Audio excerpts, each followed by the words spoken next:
이 세상에 태어나서 진짜로 사는 게 무엇일까요? 이 세상에 태어나서 가장 정확한 것은 무엇일까요? 그것은 자연의 이치고 우주의 질서입니다. 우리는 자연에서 봤을 때 꽃과 나비가 있습니다. 꽃은 아름답습니다. 나비는 그 아름다운 꽃을 찾아가서 따져갑니다. 꽃은 움직이지 않습니다. 나비는 움직입니다. 움직이지 않는 것은 정입니다. 그리고 아름다움은 고요함입니다. 아름다움은 가지런함입니다. 조화란 말이죠. 나비는 움직일 힘이 있어야 되고 강해야 되고 그리고 꽃을 찾아가야 됩니다. 이것은 자연의 이치입니다. 움직여서 가는 것은 움직여서 정지된 곳으로 가는 곳은 정지된 곳에서 인지할 때 소중한 손님입니다. 누구도 찾아오지 않으면 정지된 곳은 고요할 따름이지 아무런 이야기가 발생하지 않습니다. 정지된 곳에 움직이는 물체가 찾아가면 정지된 곳은 화기애애해지고 즐거움이 발생합니다. 음은 양의 최종 목적지입니다. 더불어서 음은 주인이고 양은 손님입니다. 음양의 조화에서 음의 최고의 손님은 양입니다. 음은 정해져 있고 고요하고 가지런합니다. 양은 힘과 도움과 강입니다. 힘, 움직임 강합니다. 음은 정지해서 기다립니다. 양은 움직여 찾아갑니다. 기다린 자는 주인입니다. 움직이는 자는 손님입니다. 음이 주인인 것, 양이 손님인 것은 자연의 이치, 우주의 질서입니다. 주인은 손님을 맞이해야 됩니다. 주인과 손님 사이에서 많은 재미와 이야기와 즐거움이 생겨납니다.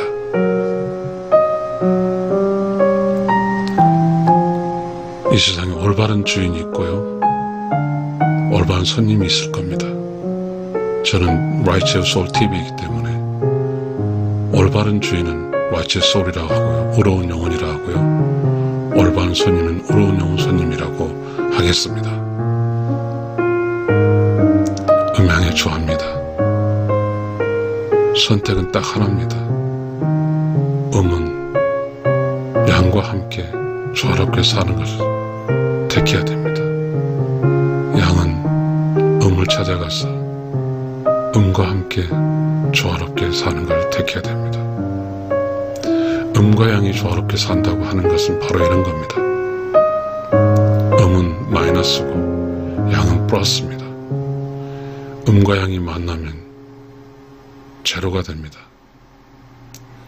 제로가 된다고 하는 것은 바로 그것입니다. 음과 양이 따로, 음양 따로가 되는 게 아니라 발효가 돼서 전혀 다른 맛의 맛있는 것이 됩니다. 그것이 음양의 조화의 산물입니다. 음양의 조화의 산물은 음과 양이 제로라는 게 뭘까요? 음도 제로, 양도 제로잖아요. 그것을 분리해서 생각할 수 없습니다. 음과 양은 따로 떨어져 살 수가 없거든요. 우리 그거 아시잖아요. 자연현상에서 음과 양이 붙어야 불이 붙이는 것, 전기불 말입니다. 마찬가지로 우리 인간에게도 음과 양이 붙어야가 인간이지, 음과 양이 붙지 않으면 음양의 조화의 현상이 발생하지 않습니다. 음양의 조화 현상이 발생하지 않는 곳은 음과 양이 따로 있고 동등합니다. 그러나 음과 양이 만나면 불을 켜야 되잖아요. 밝은 불을 켜야 되거든요. 그렇게 하기 위해서는 동등의 개념보다는 함께 협력의 개념이 있어야 됩니다. 음양의 조화는 바로 협력입니다. 협동이에요. 함께란 말이에요. 음과 양의 조화는 함께입니다. 따로 떨어져서는 존재할 수 없는 것입니다. 음과 양은 밝습니다. 따로 떨어진 양은 어둡습니다.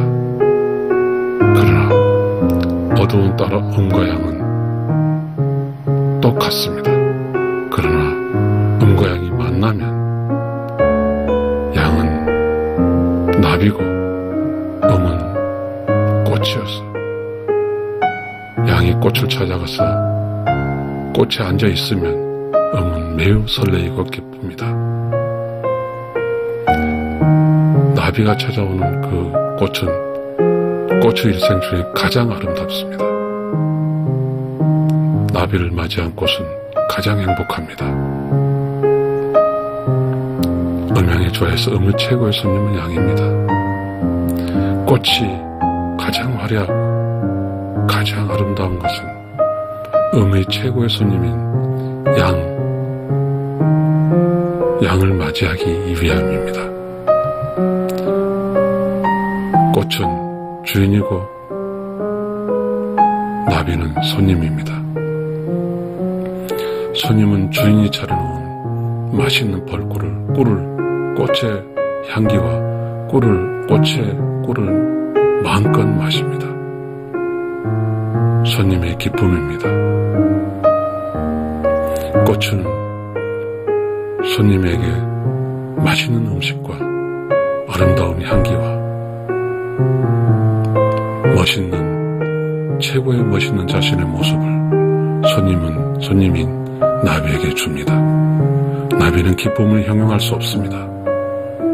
이게 자연의 이치고 우주의 질서입니다. 그렇게 꽃과 나비로 인해서 음과 양은 하나가 됩니다. 그리고 꽃이 나비를 통해서 아름답다는 것을 발견합니다. 나비가 꽃으로부터 아름답고 꽃으로부터 풍요로운 먹이도 얻고 꽃으로부터 향기를 느끼는 그 꽃이 느낄 때 나비가 그렇게 느낄 때 꽃의 가치가 있는 것입니다. 꽃과 나비는 음과 양은 조화로워야 됩니다. 그래서 음의 최고의 손님은 양입니다. 이게 자연의 이치입니다. 우리가 무지해서 자연의 이치를 어겨서 사는 경우가 있습니다. 신은 무지한 자와 자연의 이치를 어긴 자를 보면 얼마나 슬퍼할까요? 우리가 음과 양이 만나서 밝은 불을 켜서 함께 음도 양도 아닌 발효된 함께 즐겁게 이 세상 사는 길은 얼마든지 있습니다. 그것이 자연의 이치고 순응하는 것이니까요. 그렇게 산 음과 양의 우주는 늘 기뻐하고 우주는 늘 돕습니다. 음과 양은 따로 떨어져 있으면 의미가 없습니다. 음과 양 함께 있어서 조화롭게 살 때 의미가 있는 것입니다. 음과 양으로 멋지게 사는 사람들이 많습니다. 깨달은 사람들입니다. 아는 사람들입니다. 참을 아는 사람들은 거짓에 속지 않습니다. 그래서 음과 양이 서로 만나서 죽고 못 살고 그렇게 재밌게 이 세상을 살아가는 사람들이 많습니다. 그런 사람들은 압니다. 깨달은 사람이거든요. 단순한 자연의 이치를 알고 우주의 질서에 순응한 자들입니다. 어디 다른 말이 있겠습니까? 음은 주인이고 양은 손님입니다. 자연의 이치 우주 질서입니다. 주인이 손님에게 반겨 맞이고 맛있는 음식을 해주고 휴식을 취하게 하고, 그렇게 해서 양이 또 대우주 속에서 활개를 피고 강인하게 살아가게 되면 음은 절대로 안전합니다. 왜냐하면 강한 양이 음을 지키기 때문입니다. 음양이 좋아하는 단순한 원리입니다. 음이 주인이고 양이 손님이어서 음이 손님인 양을 강하게 기쁘게 해줘서 건강하게 해주면 음의 인생길은 태어나서 죽을 때까지 무탈하고 안전하게 살 수 있다는 것입니다. 서로 음과 양은 뗄래야 뗄 수 없습니다. 함께 있어야, 협동하고 한 팀으로 있어야 음도 양도 이 일생 동안 무탈하고 안전하게 살 수 있는 것입니다. 음에게 양은 강한 양으로서 밖에 못된 양들을 지켜주는 것입니다. 음은 주인으로 양을 강하게 사랑으로 기쁘게 노래해서 양이 주인인 나에게 항상 매력을 느껴서 한눈 다른 곳에 한눈 팔지 않게 해야 됩니다. 음이 주인이기 때문입니다. 음양의 조에서 배울 것은 음과 양이 함께 하는 것입니다. 음과 양이 따로 있으니 의미가 없습니다. 함께해서 발효가 되어서 전혀 다른 맛으로 둘 다 그 발효된 음식을 먹으면서 함께 즐겁게 사는 것입니다. 여러분, 발효된 음식은 맛있잖아요. 발효된 음식은 썩지가 않아요. 그러니까 음과 양이 발효가 되면 썩지 않습니다. 맛있습니다. 즐겁습니다. 세상의 이치를 아는 사람, 우주의 질서에 순응한 사람들은 매우 현명하고 깨달은 사람들입니다. 우리 주변에 보십시오. 어떤 사람은 아주 평온하게 기쁘게 삽니다. 그 사람들이 부자입니까? 아니거든요. 깨달은 자들입니다. 감사합니다.